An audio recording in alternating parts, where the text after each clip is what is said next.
Hello everyone, this is a quick video on how we can utilize the BB band signals and what they mean.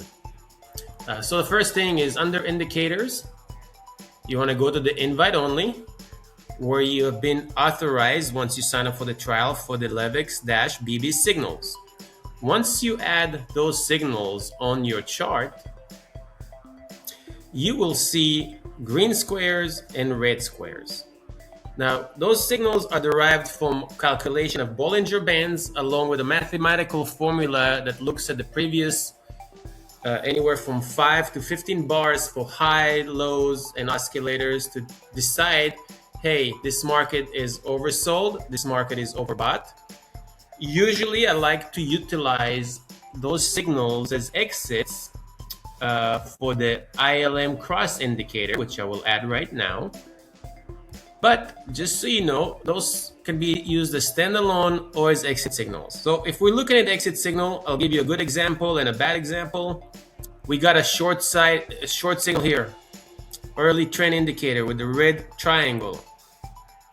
Once we have this the green square, that is a sign that this trade is over. You need to tighten up stops, exit, minimize position, and that's where you as a trader have to make a decision. That's one example. Let me see if I can have another example. Over here, you had a green arrow, which means buy.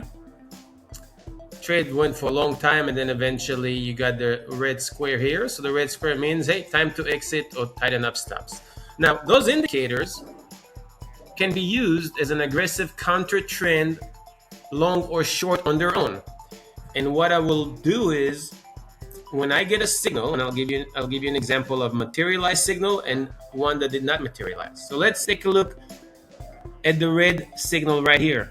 Once we got the signal, I look at the previous bar low, and I only enter the short if I get a price confirmation but breaking below that level, which we did not.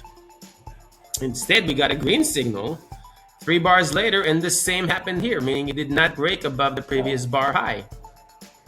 Okay, so those signals were void. Here's a signal here that materialized, meaning we broke above the previous bar high within 3 bars, 1, 2, 3, and that signal was good for a decent amount of profit. And I like to add some VWAP levels to tell me where to exit, but that's a topic for a different video at this point. So again, those signals can be used as counter trend on their own or as exits for the ILM crossover. I hope this was helpful, and thank you. Oh, and let's not forget that futures trading is risky and not suitable for everyone, and these signals, indicators are there to assist you as a trader. They're not a crystal ball. Futures trading is risky, and past performance is not indicative of futures results. Thank you, and good trading, everybody.